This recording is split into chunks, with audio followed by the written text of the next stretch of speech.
Ya, Pak Mahfud, kalau diplomasi sebagai pemasaran itu normatif ya.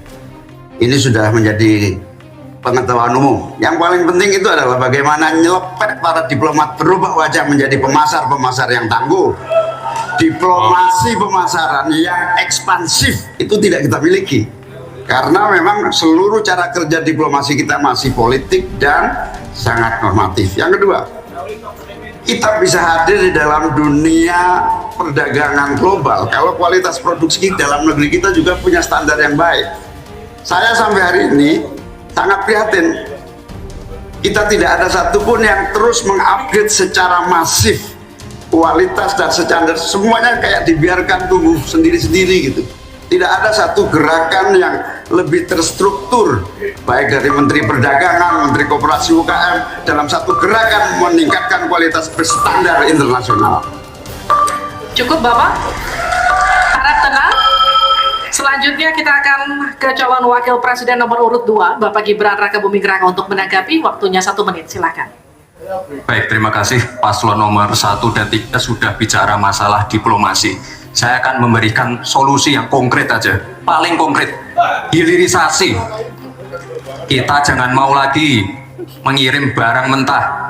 Kita harus mampu meningkatkan nilai tambah dalam negeri. Saya kasih contoh nikel. Dulu sebelum ada hilirisasi, kita ekspor hanya 3 miliar US dollars. Sekarang setelah hilirisasi bisa menjadi 33 miliar US dollars. Ini saya baru bicara masalah nikel loh Pak, belum bicara masalah tembaga, boksit, timah, dan lain-lain.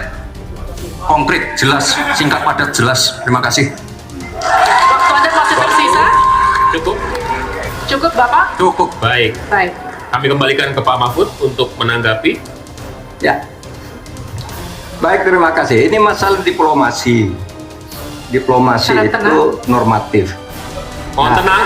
Sebenarnya, saudara sekalian, kalau diplomasinya selama tidak, saya kira sistem rekrutmen diplomat sekarang ini harus ditinjau ulang. Dulu-dulu diplomat-diplomat kita tuh bagus. Ya, sekarang ini kadang-kala ada titipan dari partai. Kalau belum dari partai, belum masuk, itu tidak disahkan. Di DPR partai ini belum masuk. Nah, sesudah bertugas nggak jelas. Dia nggak ngerti, nggak punya pengertian dasar-dasar diplomasi. Sehingga kalau saya diberi kewenangan, nah nanti diplomasi ini diatur kembalilah rekrutmennya itu. Betul-betul orang yang memenuhi syarat. Nah, soal hilirisasi itu sudah masuk sebenarnya Mas Gibran. Saya tadi kan bicara soal penguatan ketahanan ekonomi nasional. Itu di dalamnya memang sudah ada hilirisasi dan industrialisasi yang aman lingkungan. Itu selesai. Terima kasih, kita berikan apresiasi untuk ketiga calon Wakil Presiden kita di pemilu 2024. Dan kami persilakan para calon Wakil Presiden untuk kembali ke selanjutnya. Kita akan beralih untuk pertanyaan calon Wakil Presiden nomor urut 3, Bapak Mahfud MD. Untuk itu kami persilakan panelis Bapak Yose Rizal Damuri untuk mengambil undian subtema ke-6 dalam Fishbowl.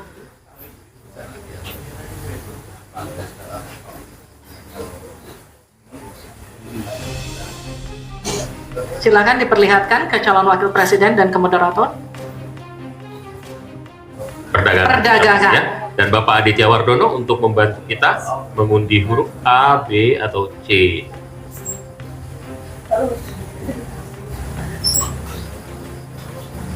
Perdagangan C. Terima kasih.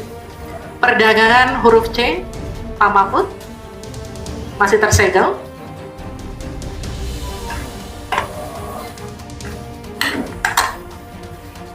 Mohon didengarkan dengan seksama karena kami hanya akan membacakan 1 kali. Pertanyaan untuk Bapak Mahfud MD dengan subtema perdagangan. Untuk meliberalisasi perekonomian, Indonesia telah meratifikasi lebih dari 25 perjanjian perdagangan bebas.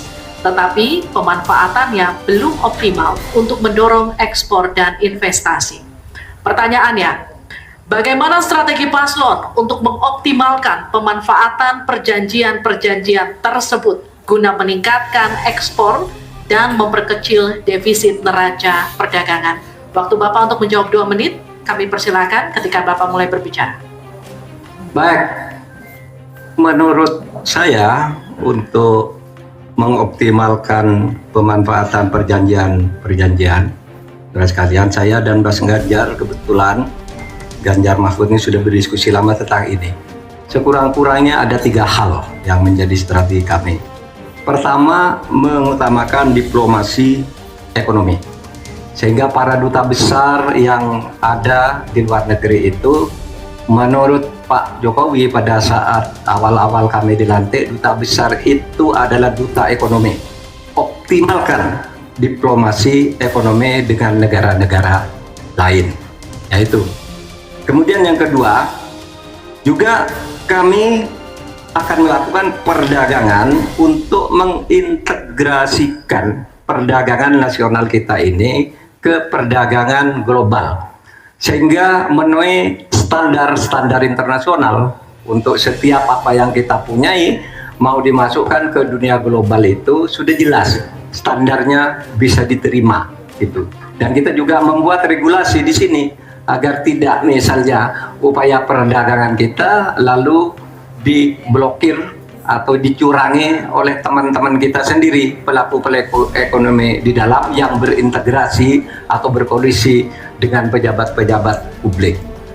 Kemudian, saudara kalian, kami akan mengutamakan penguatan ekonomi nasional agar ekonomi nasional itu juga bisa tumbuh ke dalam, sehingga nantinya masuk dengan strategi kedua tadi, bahwa kualitas barang dagangan kita itu bisa diterima di luar negeri dan produktif, sehingga juga tidak susah misalnya untuk diterima oleh dunia internasional. Saya kira itu bagian strategi yang sudah kami diskusikan dan selesai.